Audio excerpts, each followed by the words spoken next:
What's going on YouTube? My name is Divesh Jadwani and I welcome you to my YouTube channel. So guys, we are moving ahead in our RAG journey and this is the part 2 of our HR policy RAG assistant. In the previous part, what we did was we developed a experimentation kind of scenario around our project where we checked the feasibility that will we able to do it or not. We also learned how to set up GitHub. We also learned how to set up our virtual environment and project setup. In this video, we are going to go ahead and learn modular programming. And let me tell you guys, modular programming is the real way of programming in production grade scenarios, right? That is how you take your application to production. Whatever we did in the last video was plain explanation or plain experimentation. But in this particular video, we will take it next level. We'll do modular programming. And by the end of this particular video, we'll also deploy this particular application on Streamlit, right? So we'll be adding a UI to our application and which is going to be very interesting. So let us quickly go ahead and dive right into this. So previously what we have done is we have developed a RAG pipeline. Now RAG stands for Retrieval Augmented Generation. We very well know that. And after developing that pipeline, there are two phases in that pipeline is what we know. First pipeline or first phase of RAG is data ingestion, where RAG is all about developing a chatbot on top of your enterprise data. And in the first phase, you load that data or you make a mechanism to feed all that data to your large language model, to your LLM. This is what data ingestion is all about, where you load your data, you split your data into chunks, you embed your data, which means convert them into numbers, and then you store those numbers in a database called as vector database. We all know this, we have done this, right? Next phase is data retrieval phase, where the moment a user question comes, okay, and this is the second phase of our pipeline.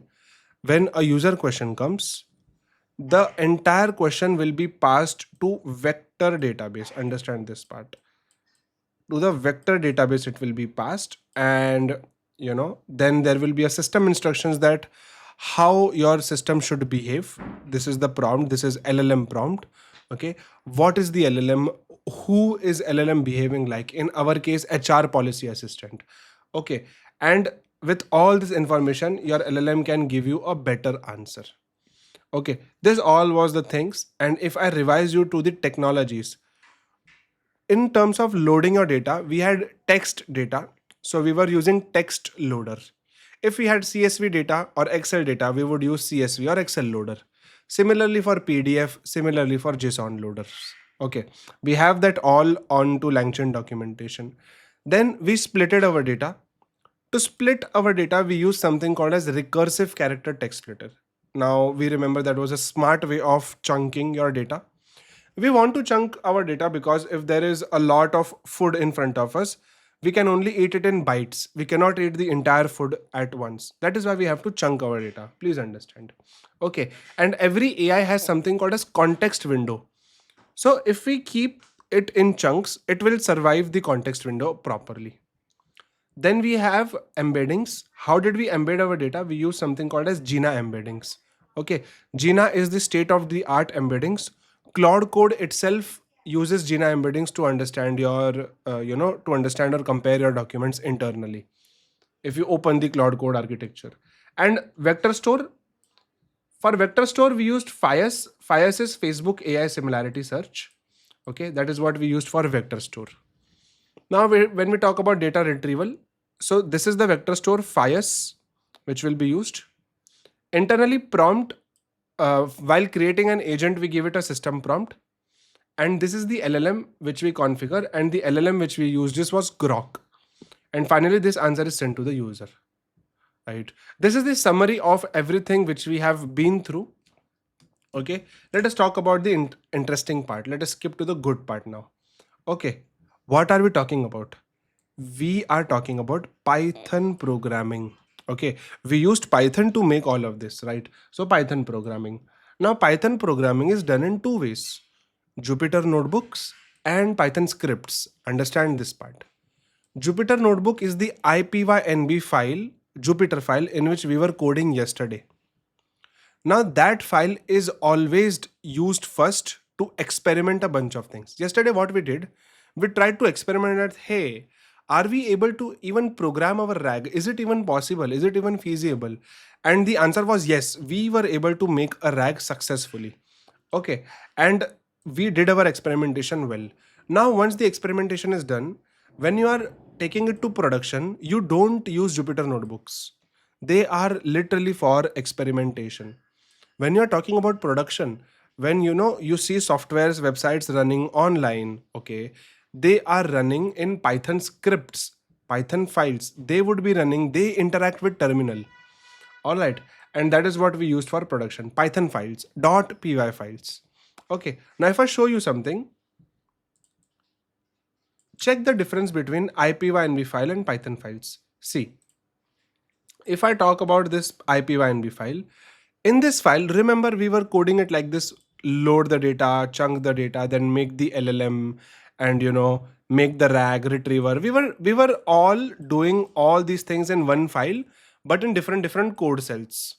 Why that code cells? So that we can run small parts of our code in an isolated way in the same file, so that all the experiments are together. Okay, so this is what we did yesterday.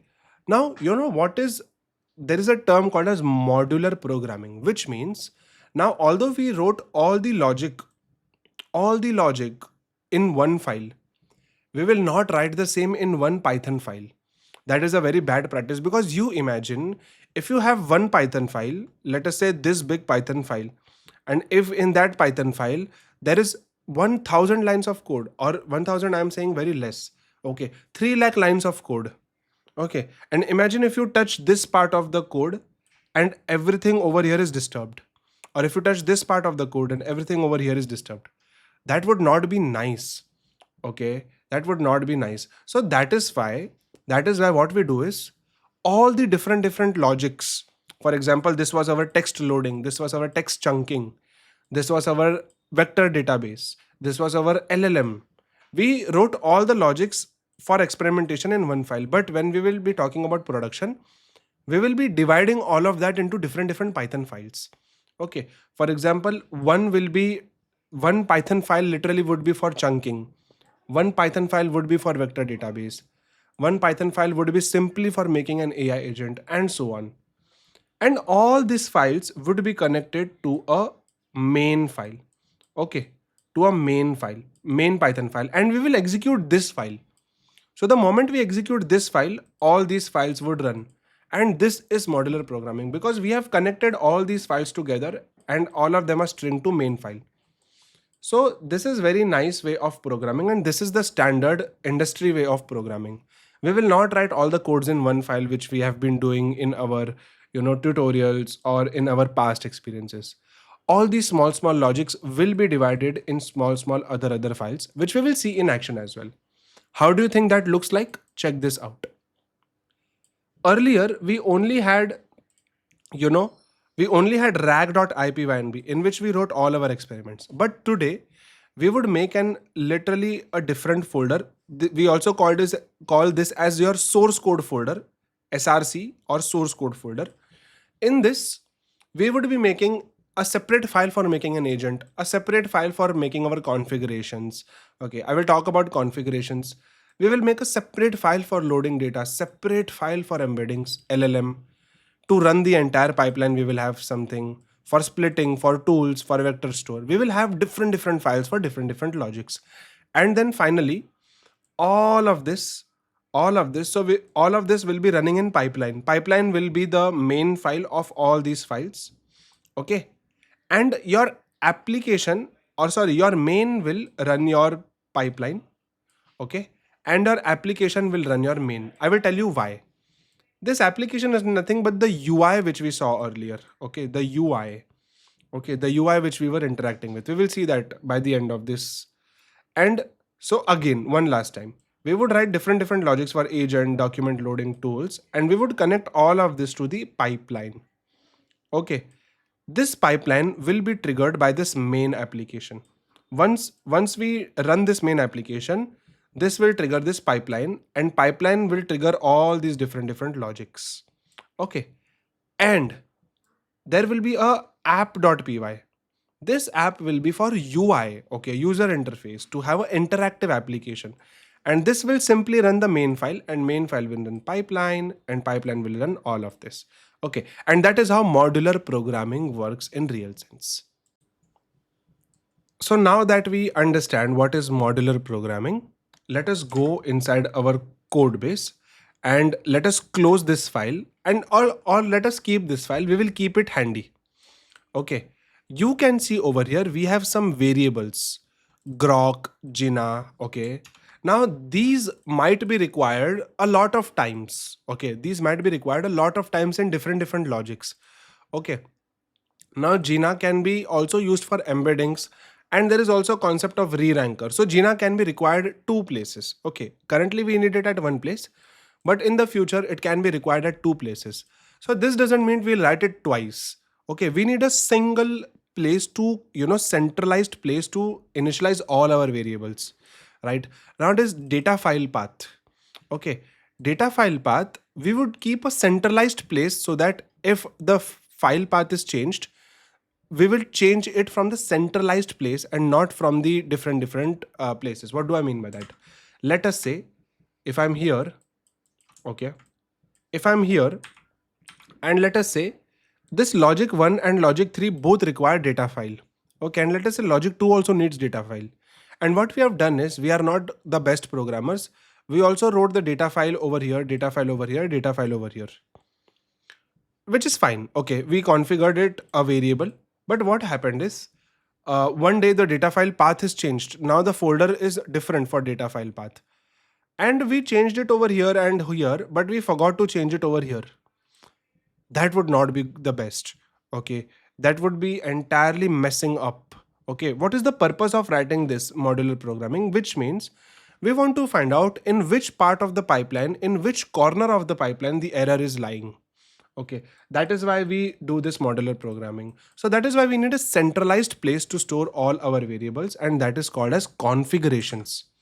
Okay, I will go here. We need configurations. Okay, we need to configure our project. I will tell you what it is. Right now, let me go here and make a folder real quick. What this folder will be? Okay, this folder will be HR assistant. Okay, I'm making a folder from here. The folder will be HR assistant. Okay, I've made this folder. This is the source folder. Now in here, the very first file we need is something called as init.py. Okay, this is initialization of this particular folder. What do I mean by that?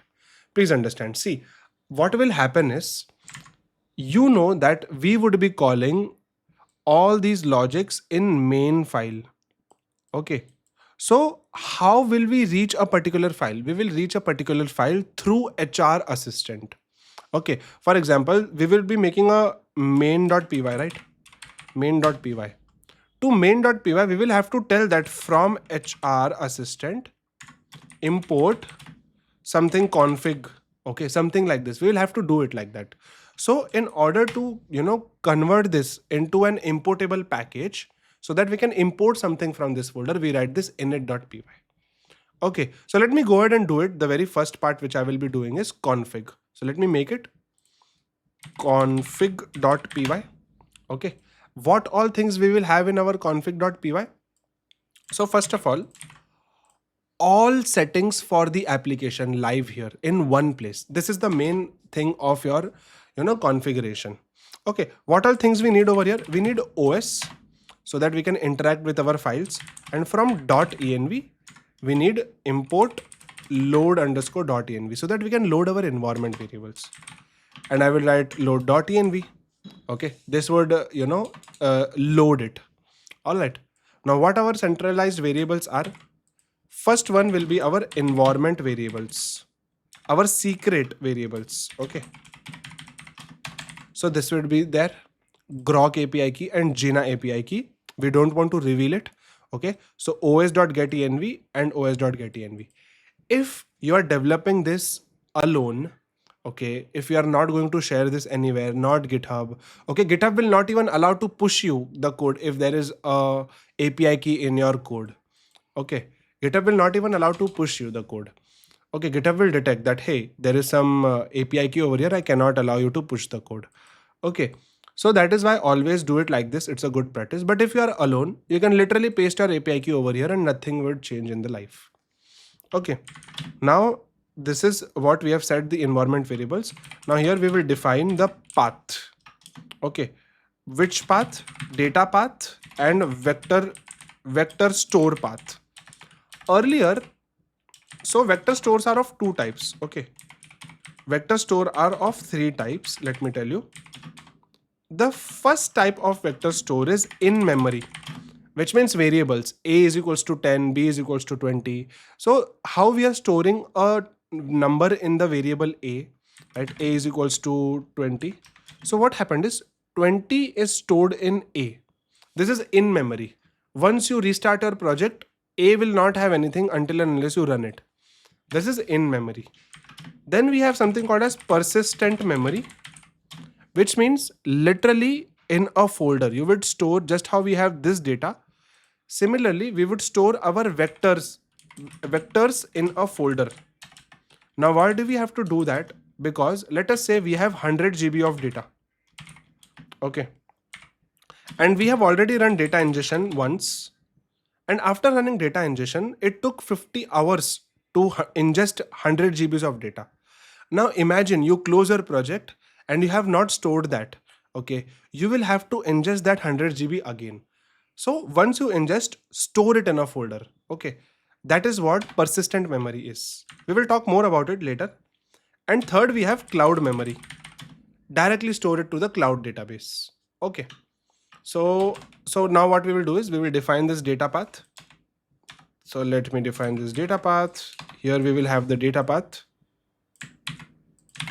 Data file path os.path.join, which means we are just making a way, and in the data folder hrpolicy.txt. In the data folder hrpolicy.txt. Similarly, for the vector store, we would make another one, which would be vector.store path, vector store path. Just how we have data file path, we have vector store path. This would be in the data. We would make another folder files index. Okay. If we don't make it, it would be created automatically. We will see that. See, in the data, just how we have hrpolicy.txt. So similarly, in this data itself, we will have files index. We don't have to make it. You will see that it is constructed automatically. Okay. Now, third, we have to set our models. Which models? We have to set which LLM and which embedding model we are using. So this will be a central place. If we change it here, it would be changed through entire project. Okay, so I am just bringing it over here. We have LLM model name. The name is OpenAI GPT OSS. I got it from Grok website. And similarly, we have embedding model name. The name is Gina Embeddings V2 base this. Okay, then we would be defining our chunk or text splitting configs. What is that? Text splitting configs. We decided that we would have a chunk size of 500 and chunk overlap of 50.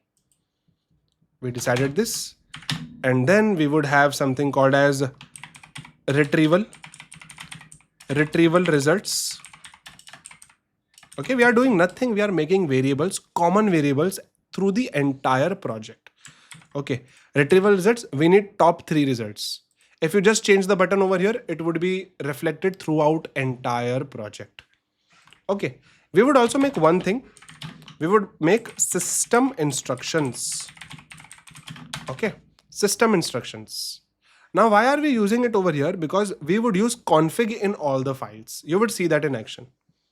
And for system instructions, I would simply paste this system prompt over here.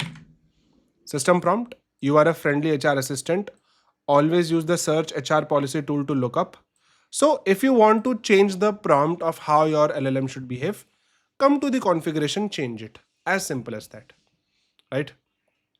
And then finally, we would write a function, check API keys. Okay, this is very simple. Check out this function, check API keys. check API keys, stop early with a clear message if required API key is missing. What do we mean by this? If there is no API key, just tell the user there is no API key, I cannot go any further. There is no meaning of user uploading the data, writing the query and going ahead. If there is no API key, if not Grok API key, raise a value error. If not Jina API key, raise a value error. So if there is no API key, it's gonna raise an error. And this was about setting the configuration of our project, entire project configuration all in one place. Now what we will do is, we would go for the first step of our application. We would make a file over here in this particular folder, and the name will be document loader.py. Okay, document loader.py. This would be the name of our file. Now what we want to do with this file, okay, in this particular file we would write the logic for reading the data. Read the raw document from the data folder. Okay, so what I would do, I would import a library from LangChain community document loaders, import text loader. Okay, now what we need is, check this out, from HR assistant. So I would write from HR assistant. Okay, I was able to see HR assistant autocomplete because I made this init.py. Okay, so from HR assistant, import config. See how we are connecting this config file to the document file. We are just importing the configuration from there. Okay, and I would write a function over here, a very simple function, define load document. It would take a file path as input. Okay, and the file path will be config.data file path. Okay, config.data file path. If I click here data file path, I'm pressing my control key. Okay, and even if I don't press my control key and if I hover over here, see what do we see over here? If I am just hovering over data file path, we are directly getting the path of HR policy txt. See, okay, we have never written it, but it is stored inside configuration. And just in case, if it is a long code and you don't know what is coming from where, so you press control key, and if you click there, you will go to that particular file. So we will go in config when I click over here. See, I went to the config. And it will tell me what is stored in data file path. This is stored in data file path. So we can always refer and we will never be lost. Okay. So it would take a file path as input. Load document will tell, hey, give me a file path and I will load that data. So now we have written such a code that here, whatever file will come, okay, this function can take it as input and it can load our data. So loader, text loader, it would take the file path and encoding UTF-8 so that the computer understands. And finally return loader.load. So what is this? This is the first part of your data ingestion. We have begun with data ingestion and we have loaded our data. Simple. Okay. Now what I will do is I would make a new file which is splitter.py. So data ingestion is done. We have to go for data splitting. I would go here. I would make splitter splitter.py. Okay. Splitter.py. What this will contain? This will contain the logic to split the data which we have loaded in here. So see this. Chop the document into small searchable chunks. Okay. What we would need? We would need from LangChain text splitters, import recursive character text splitter. And where is the configuration for splitting the documents? It is in config. Okay, see, we have written it in config. So for that, I would go ahead and import from HR assistant, import config. Okay, import config. Now, I would write a function define split into chunks. Okay, split into chunks. This would be my function name. And what will be the input which would be taken by this function would be documents. It would take some documents as the input. Okay. Now, here we would have a docstring. Having a docstring in your function is a very good practice. Okay. which means information about what your function does. So we would simply add this function is going to split documents into small overlapping chunks. And I would make a variable over here, text splitter, just how we did earlier, text splitter, and we would use recursive character text splitter. Okay, we would be using recursive character text splitter. It takes two things from us, that what will be the chunk size and what would be the chunk overlap. So I would write chunk size. Okay, chunk size is going to be config.chunk size. So something like this, chunk size is equals to config.chunk size. Okay, let me make this smaller like this. And chunk overlap would be config.chunk overlap. Okay, I would just simply write overlap. Okay, chunk overlap. So because of zoom, I cannot see it, but yeah, now I can see it. Okay, let me just fix this. It would be config.chunk overlap. Okay, please understand this part what we have done, and there would be a comma over here. Okay, now if I hover over here, see, I am able to see what is the value of this chunk. If I hover over here, I would be able to see what is the value of this chunk size. Okay, and if I really want to go and change it, I would click here, I would go and change this. If I make this 60 and save it, if I come here and now if I hover, it would show me 60. Okay, so this is how we can track our variables. All right, and what this is going to return us, it's going to return us text splitter dot split documents, and we would get the splitted documents over here. Okay, very, very simple. I would just, do something like this. Okay, I've just compressed the code. I mean, no change of lines, just, this line I have kept in a single line. That's it. Okay, the rest of the code is same. All right. So this was the second step of our data ingestion pipeline. Let us go for the third step. Okay, third step would require making a new file. So here I would make a new file. The name of this file will be embeddings.py. Okay, in this embeddings.py, why do we write this embeddings.py? Turn text into numbers, vectors using Gina. Okay, because Gina is the technology which we are using. All right, now what I would import over here, I would import from langchain community.embeddings, import Gina embeddings, because we need to convert our data into numbers. So we need Gina embeddings for that, because that is the technology which we are using. And again, we would use our configuration over here. So I would write from HR assistant, import config, simple. Okay, and now we have to write a very simple function, define get embeddings. Okay, get embeddings model. Okay, this would be the name of our function. Okay, and what this function does, this function is going to return us the Gina embedding for API. Okay, Gina embeddings model. I would write it. Let me simply write return. It's going to return us Gina embeddings. The name of the model. Okay, model name, it's gonna be config. Okay, config dot embedding model name. Okay, and if I hover on embedding model name, I would be able to see the name of our Gina embedding model. Okay, I can do this as well, and I can do this as well. Okay, just what we did in our experiments, I can do this as well over here, and I can do this as well. And I'm doing this because this is the standard way of doing it. Okay, and I would just write this properly.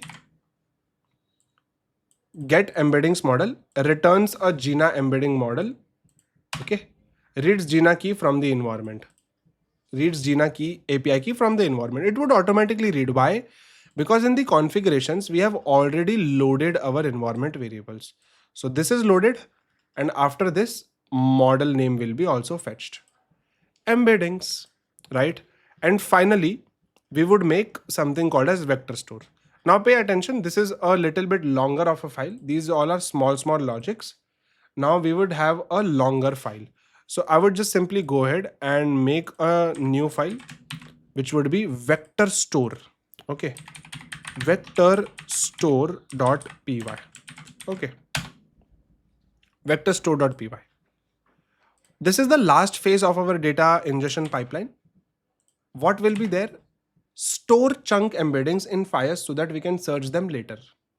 So I hope you are seeing that first we wrote configurations, then document loader, then splitter, then embeddings, and then vector store. Okay, so let us import the required libraries. First, I would import OS to interact with my files. Okay. Second, I would import vector stores import files because that is the technology we are using for vector store. Okay. Now from HR assistant, I would import config, and from HR assistant dot embeddings. Okay. From HR assistant dot embeddings, I would import get embeddings model. Okay, get embeddings model, and that is how we really write it. Okay, so see, if I click this get embeddings model, see where will I go? I'm pressing my control key. Okay, and see one more thing.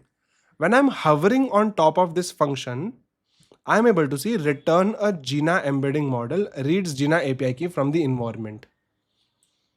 Now you know why do we have to write that doc string. Okay, now if I press control and go in here, so I would see the function. Okay, and I can simply write my name is Devesh. Okay, now if I go to vector store and now hover onto it, I would be able to see my name is Devesh also over here. And now you know why do we need this particular thing. And this information which we are writing, this is not only helpful for the humans, but this is also helpful to a AI agent who knows which function to use when, because it is able to read the doc string that what this function does. If the function doesn't do anything which is required, it would not even fetch that particular function as a tool. Okay, so get embeddings model. All right, now in here we would have different methods. Okay, the first method would be building a vector store using fires. Okay, using fires, we would be building a vector store. Check this out. Define build a vector store.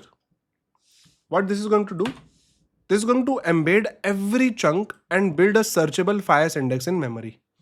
Okay, so what it's going to do, whatever chunks we made over here, it is going to convert them into numbers. And what is this? This is just what we are calling a model, nothing else. Okay, so this function would literally, convert the text into numbers. Now we would make embeddings model. Embeddings model would be getting from this particular file. Okay, and we would return fires.from documents is the method to convert the chunks into embeddings. Simple. To convert the chunks, which means the data, into numbers, we need this particular Python method from documents. If I hover on top of it, see, the people who made fires made this for humans to read what it does, what arguments it takes embeddings and arguments, and it returns a vector store. So that is why. Okay, and what is the name of our function? We are building a vector store. Okay, so hold on, just stay focused. We are very soon going to complete this particular logic. First we build our vector store, and once we are done, we can also close it. Okay, like this. So once we are done with this, we build a vector store. Now we would write save vector store, because remember, whatever numbers we create, whatever indexes we create, we have to store it in our data. Okay, so that if the next time we run this file, we don't have to do anything with it. Okay, so how it's going to work is, we have to save our data. Save vector store. Okay, vector store. Understand this part. Here we only build it. Okay, this building we also saw in our Jupyter notebook. Now we never saved it, so I'm showing you how to save it. So I would like define save vector store. Okay, this function is going to take a bunch of things. First, it is going to take vector store. Hey, give me a vector store to save it. Okay. Secondly, path. Where should I save it? Okay. So this path is going to be in string format. Okay. And we will pass this path on our own. So we would get this path from where? Remember, in the config, we wrote a path to store our vector database. So vector store path. I would copy it. Okay. And I would write config dot vector store path. Okay. I would get my vector store path from there. And if there is nothing, okay, if we don't find anything, just return none. Okay, this would be the function.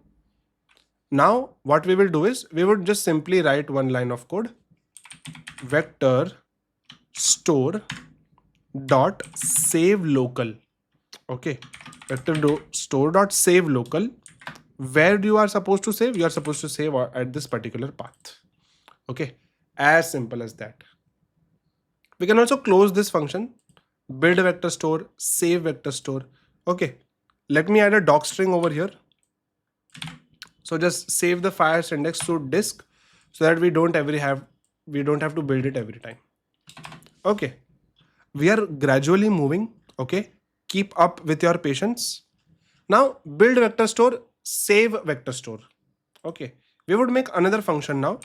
Define load vector store. Okay, load vector store. Who will need to load vector store? Okay, our LLM will need to load vector store. All right. Now, what all things will be required? Let me show you. This is the function. For loading the vector store, we would give path that, hey, where should I load my vector store from? Okay, so load my vector store from this particular path. Check this out. From this particular path, load my vector store. First make it. Where am I supposed to make it? Okay, first build it simple. Then after you have built it, store it here. Once you have stored it, load it from where? Again, from wherever you stored it. Okay, what is the information? Load a previously saved files index from the disk. Okay, for this we would need an embedding model. So get embeddings model, because we are loading our data, and this is going to return files.load local. Okay, just how we had save local, we have load local. Who needs this method again? Our large language model needs this method again. Okay, and to load it would need three things, which is the path, which was the model we were using. Allow dangerous deserialization true, which means if there is any warnings, ignore it and import it. Okay, you can hover on top of it whether to allow deserialization of data, which involves loading a pickle file, which means what happens is once we would save our data, it would become a file. Okay, and files is returned securely that, hey, don't load anything from anywhere. Okay, so we are saying that allow it loading from a file. We are fine with loading it from a file. Okay, so this is the third method which we are returning. Build method, save method, and load the vector database. Okay, so yes, good that you are patient till here. Okay, more two methods and we would be revising the entire thing, so just keep up with me. Lastly, we need to check if vector store is there, which means we are loading a vector store. Okay, we are writing a function, but what if there is no vector store? Okay, so we have to write a logic for that as well, so that our application does not break.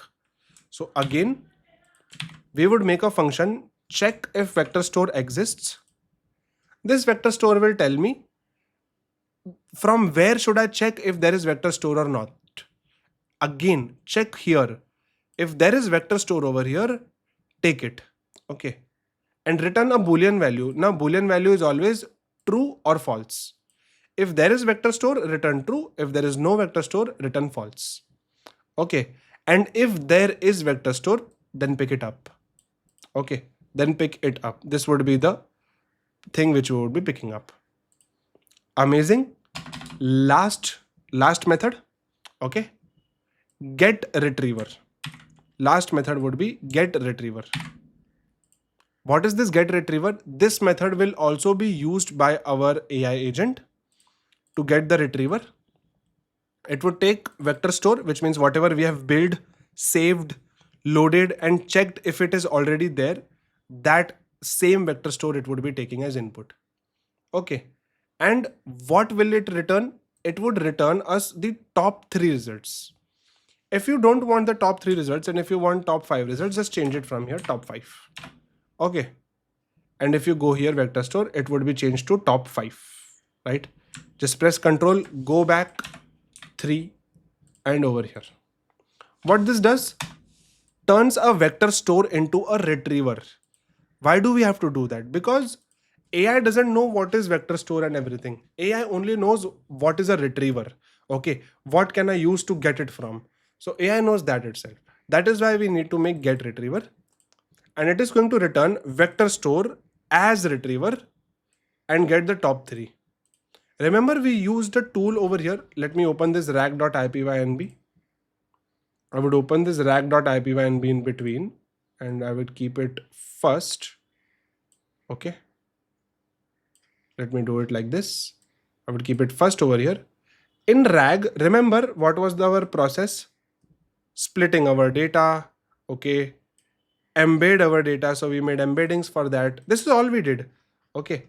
Then store data in vector store. So here we only build a vector store. Okay. From documents method. Check this out. I'm comparing this notebook. So from documents and we build this. Okay. I can just keep it here. Check this out. See, I will just minimize it. So from documents method is only going to build a vector store. See, from documents only build a vector store, which was saved in session memory. Okay. And to get the top k chunks, we do similarity search, something like that. Okay, we would do it later on. Now see, when we were making it as a tool so that AI agent can interact with the database, we used as retriever method. Okay, as retriever method. Similarly, here also we used as retriever method so that we can convert our vector database into a retriever, something with which AI can interact with, our LLM can interact with. Okay, and these both are not there. These both are extra production grade methods which we have added, which means loading and checking if vector store is also there and saving also, so that we don't have to run it again and again. Why did we add it? So that our system never fails. That is why we added it. Okay. So yes, we successfully completed our data ingestion pipeline, which looks something like this. Just in case you are wondering that, so many methods, how do I remember that? If I just refer to my code, okay, this is my code, right? And how do I know that I need to use as retriever? How do I know that I have to use, from documents method? How do I know that? Okay. First thing, this method is standard for all the technologies. Let us say if instead of Fias, you are using some another vector store, for example, Chroma. And for example, if you are using another embeddings model also, sentence transformer. I'm just taking names of different models, right? In this scenario, okay, even though your models change, this will be the same. And what I'm saying is, you don't have to remember this as well. Okay, how would you get it? You would simply go to Google. Okay, where is it? I would go here. You would simply go to Google and how to store documents in vector database LangGraph. Okay, you just need a good Googling skill. Okay, see, this itself will give you, and this itself will use add documents from documents, something like this. Here they have used some another model.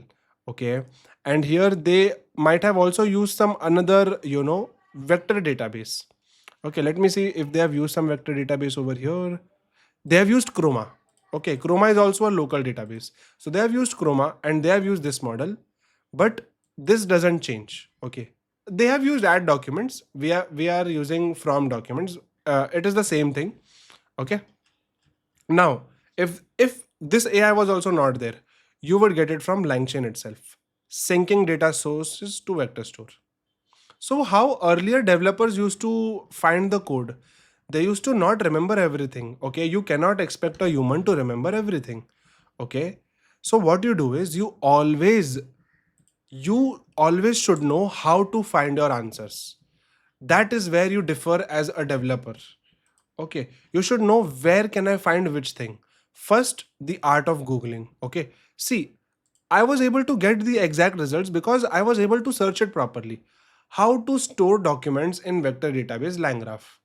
If I search it properly, I would get the exact results. See, this would give me the exact code. Okay, here they are using some another vector store, they are using Elasticsearch store.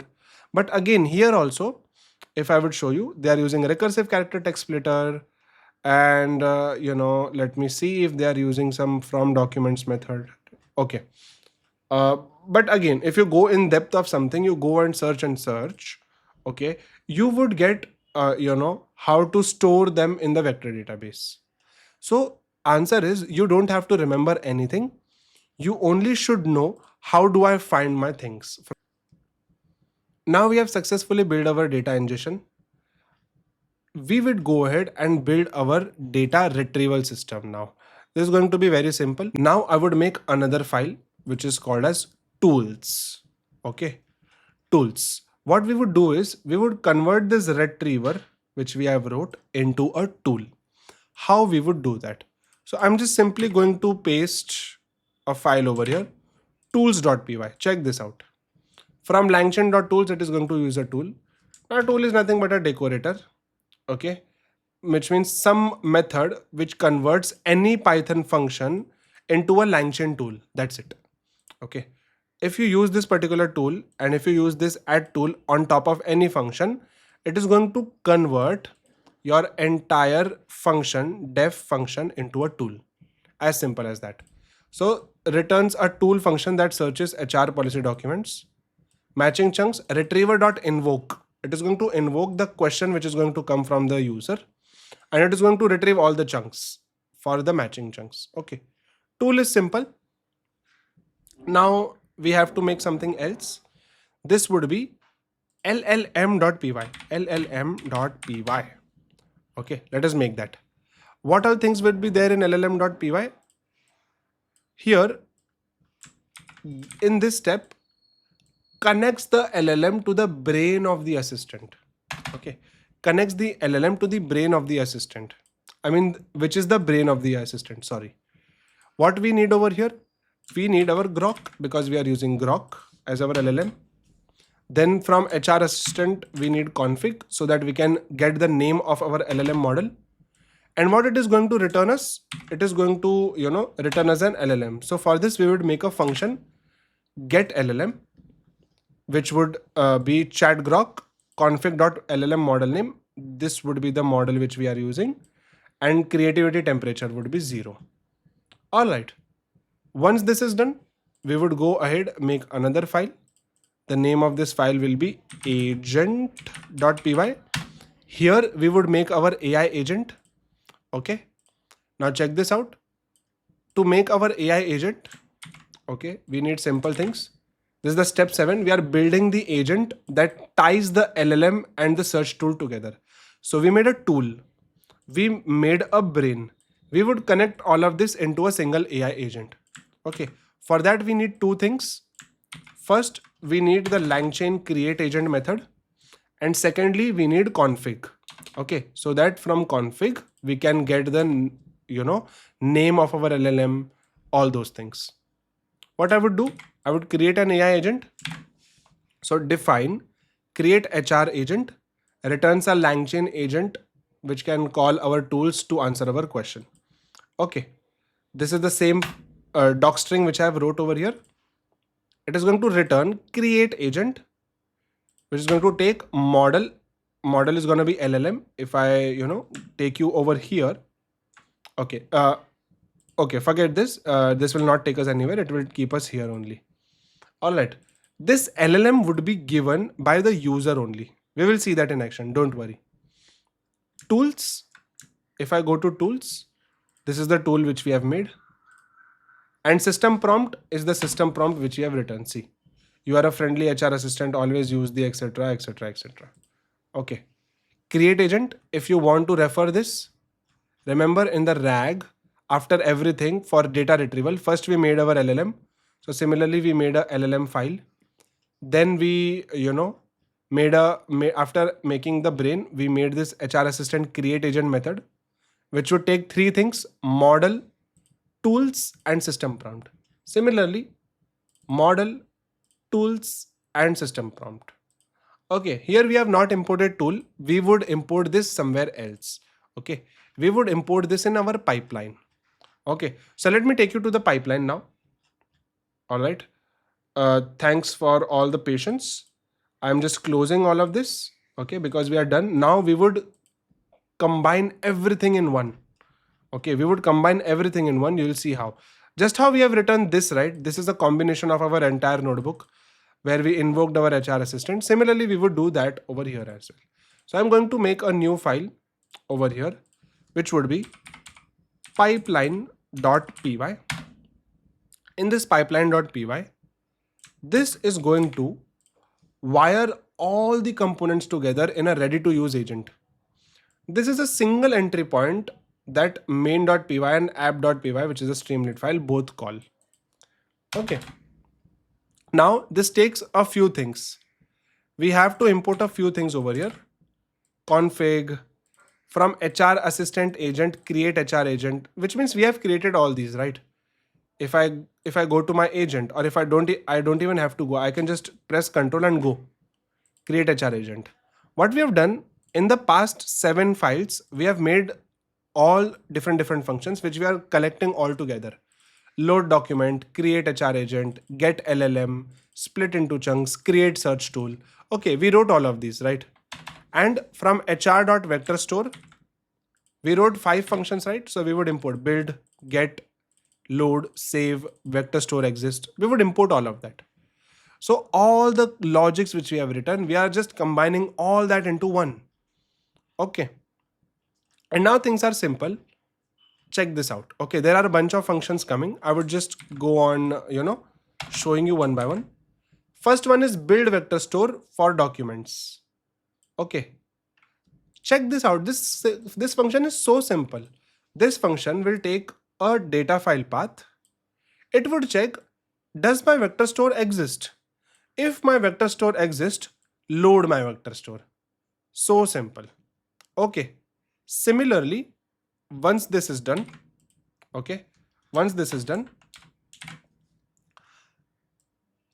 if there is no vector store, it would say no vector store found, building one from scratch. Okay, so here you understand that if there is no vector store over here, it would make a vector store which would take documents, chunks, and do it, because first time it should run, right? First time it should run.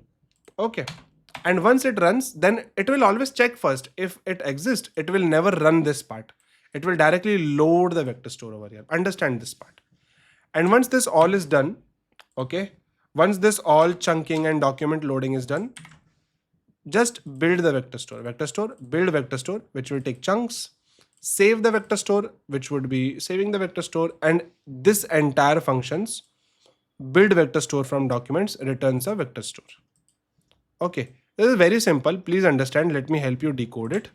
Okay, we are building vector store. Okay, we are building a vector store from documents. See, we have not run our project yet. So there is no vector store currently. And we have wrote a system that first check, hey, do I have a vector store? If yes, then directly load the vector store. But if I don't have a vector store, print that there is no vector store, load the documents, split the documents, build the vector store, and then save the vector store, and then return the vector store. Okay, this is the entire logic. And similarly, just how we wrote a logic to build the vector store, we would write a logic to build an AI agent. Check this out. define build HR assistant, build the full RAG agent ready to answer your questions. Okay, in this configuration, you will check your API keys, vector store, build vector store.documents, retriever, get retriever, search tool, create search tool. Okay, we wrote all these functions earlier. LLM will be getting LLM, agent will be create HR agent, which will take LLM and search tool. So now you know, if I go here, we did not pass anything over here because we were going to pass it in the pipeline directly, LLM and search tool. Okay, and what is this LLM? Get LLM.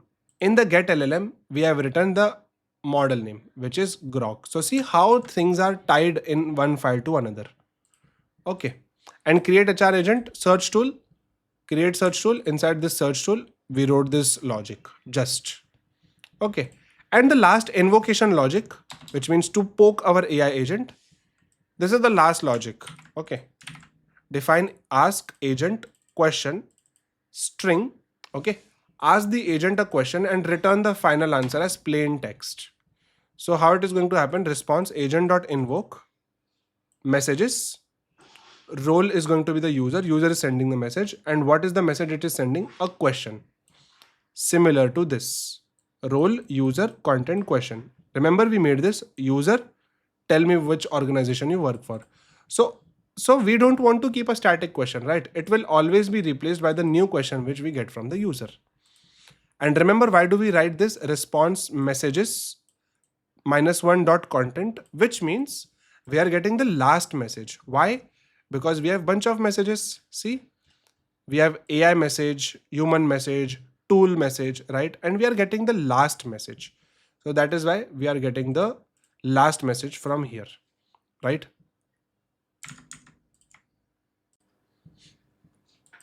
Now what we have done is we have properly built our pipeline. What all things are there in our pipeline? We build a vector store from documents. We build our HR assistant, and we build a ask function which would, combine the vector store and the HR assistant together, which would invoke our AI agent. All right, we did all of this. Now we need a main file to trigger this pipeline. Okay, main file. So see how this main file looks. I've already made this main file. This main file will simply, okay, this main file will simply, take this pipeline file. Okay, so let me show you. This is command line demo of HR assistant. We can run this with python main.py. Okay, so for this we need only one thing. From HR assistant dot pipeline, we need only these things, ask and build HR assistant. We need only both of these things.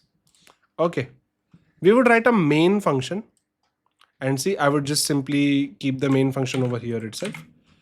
I would bring the main function like this. First, it will print building the HR policy assistant. Agent, I am making an agent variable which is going to build HR assistant, and it's going to print agent is ready. All right. Then some demo questions. How my paid annual leave, how many paid annual leaves do I get? What is the notice period, etc.? Can I work from home every day? Okay. So every time you make something, okay, you test it on your command line. This is your command line. Okay. Remember we made a virtual environment. So you test it over here.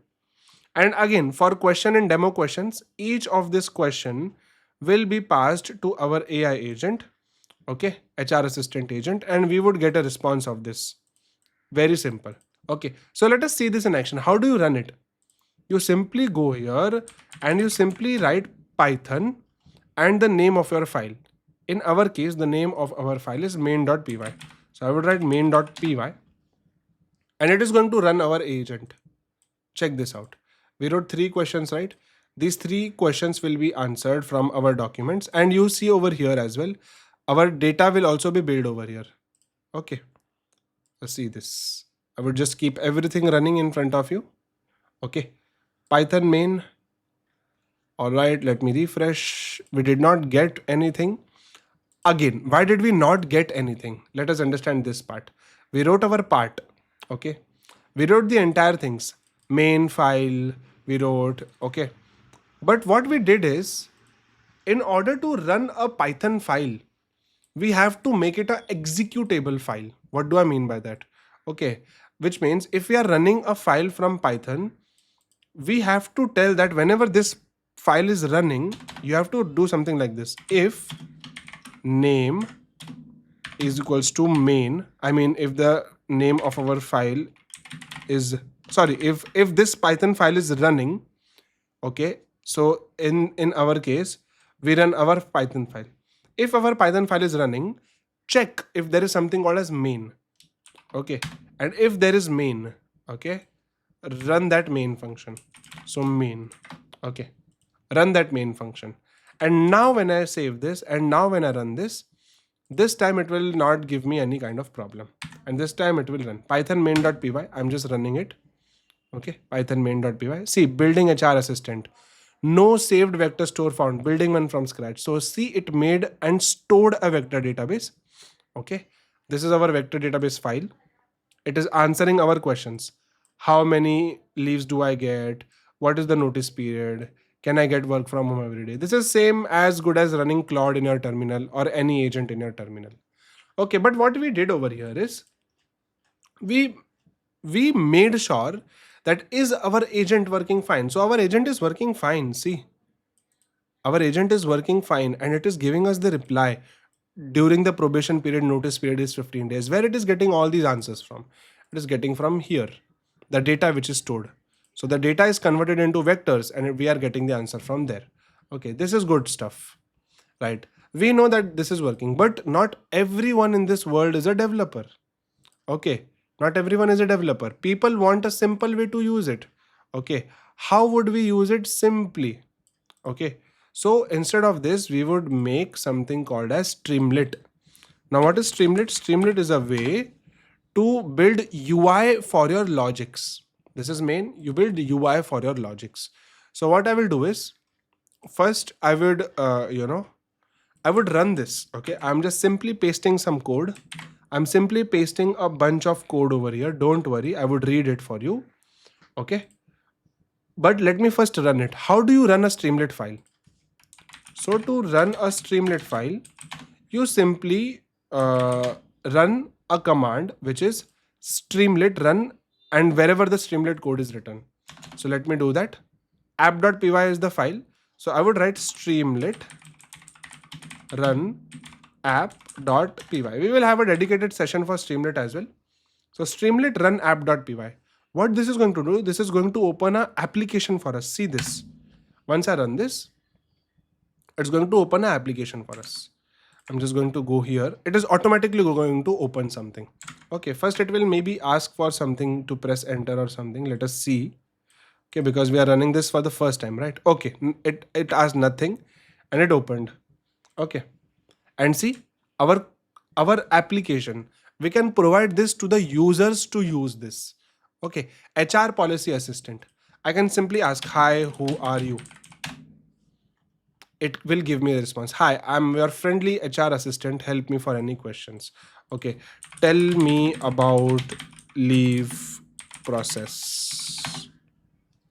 Okay, it's going to tell me that, it's going to tell me, sure thing.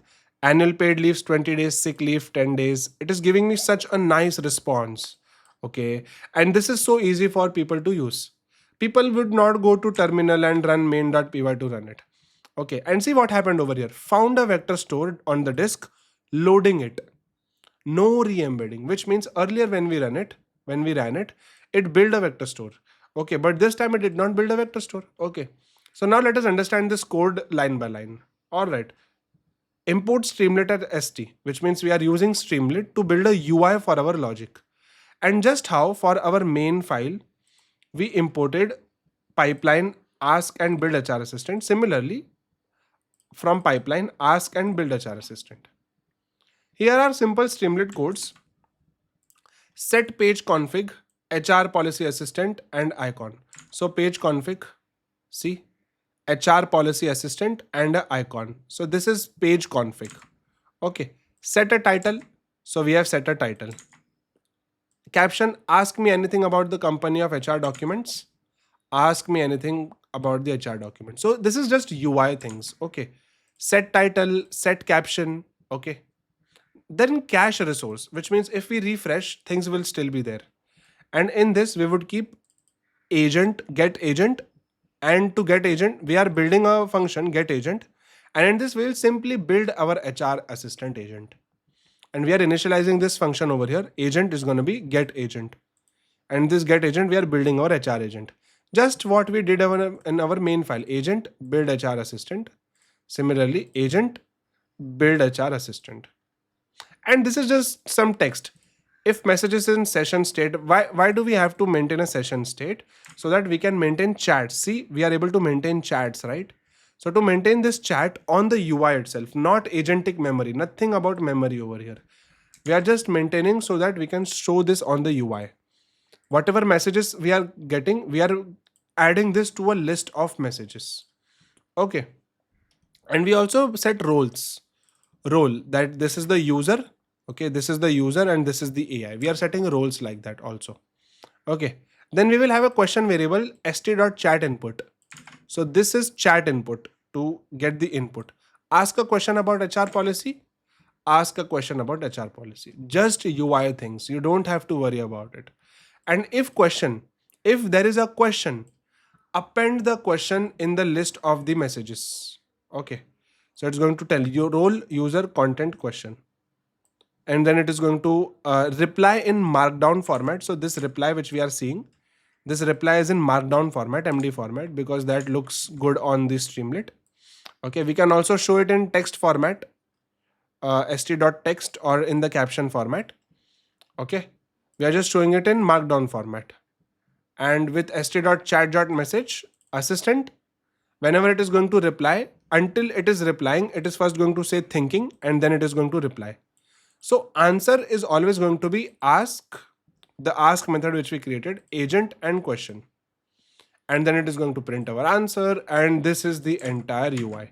So isn't this so amazing? Okay. Isn't this such a nice way to, display this to your users to, run your application, right? Now, whatever you do will be reflected. HR policy assistant. If I add multiple T's over here, always rerun assistant. Just UI things, people. Okay. Very simple. And yes, this was the end of the project. We made a successful application which is running an HR policy assistant, which is fetching data from this particular document. Okay, this particular document, it is stored in form of vectors, and now we understand all these words. In the coming times, I will also show you that how you can, run this online so that you can give it to users just how I used to give you the application. So we would see that as well. Lastly, what we would do is once our entire code base is ready, okay, once our everything is ready, I would just simply go ahead and push all this data to GitHub.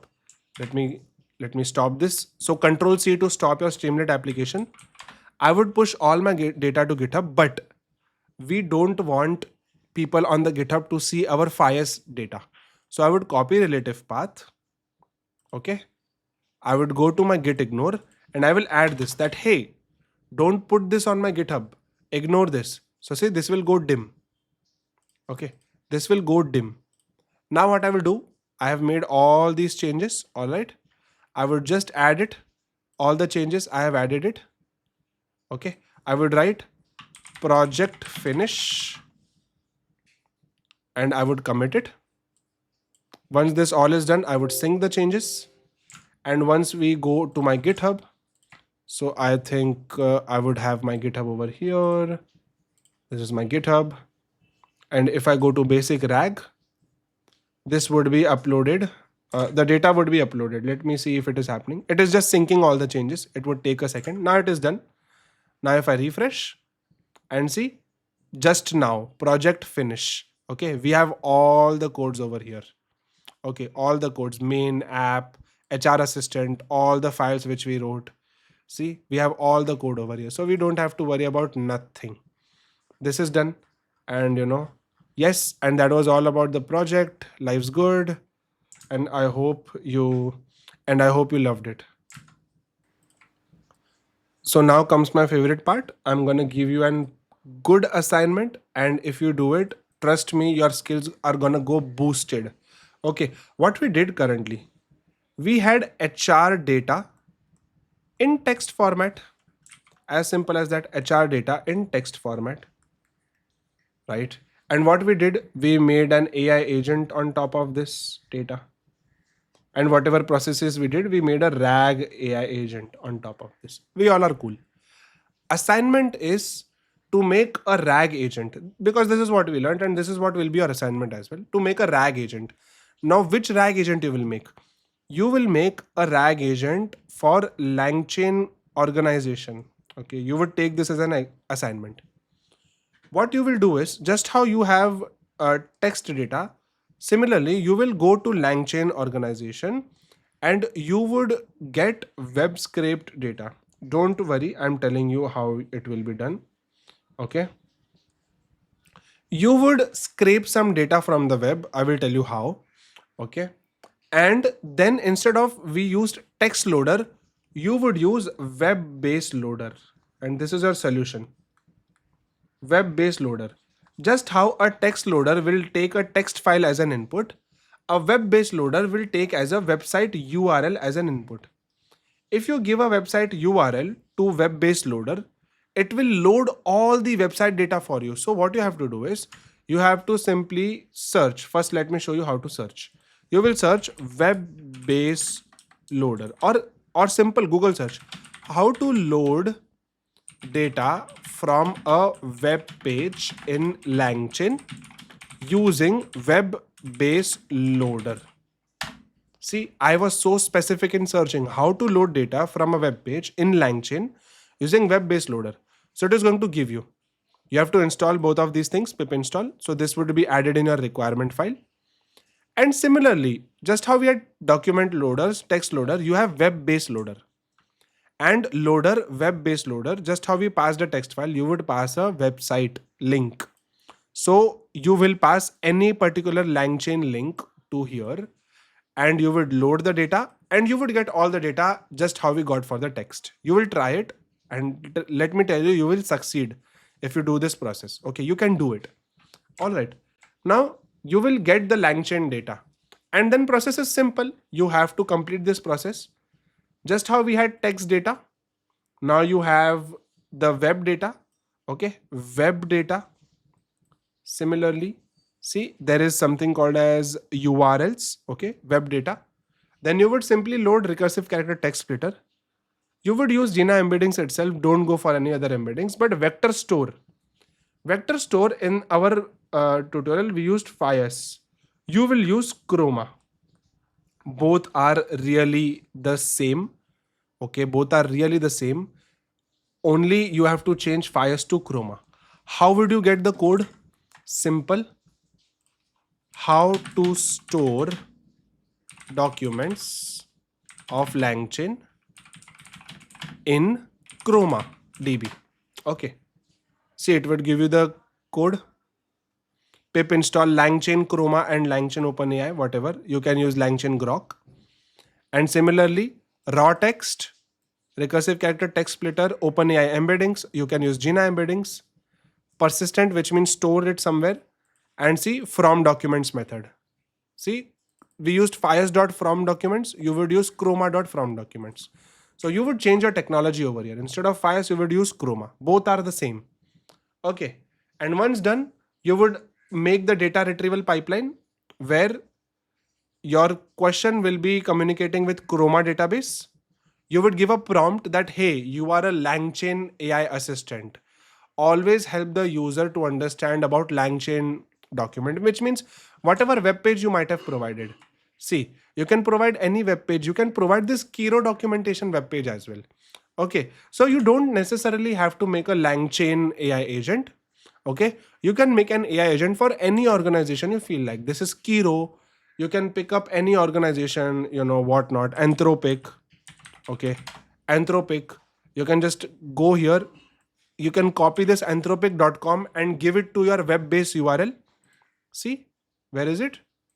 I think we have lost it. You can just simply give anthropic.com to your web-based URL. See, here, https anthropic.com, and it would load all the anthropic.com data for you, and that you can chunk it, and then you can, vectorize it and everything. Okay, so do that and make a rag on top of that. People, let me tell you, if you do that, amazing. I would be proud of you. It would be an amazing journey and amazing learning. Okay, so I really hope you would do it. And that was all you had to learn about HR policy RAG assistant, guys. Wasn't this amazing? Developing a RAG, then modular programming it, and then also deploying it on Streamlit.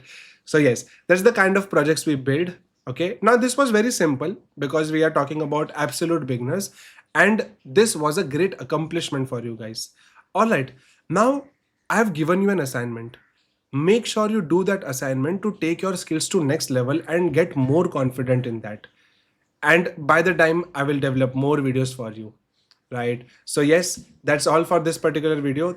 Thank you so much for watching it. See you in the next videos, and until then, live your life, take care, bye bye.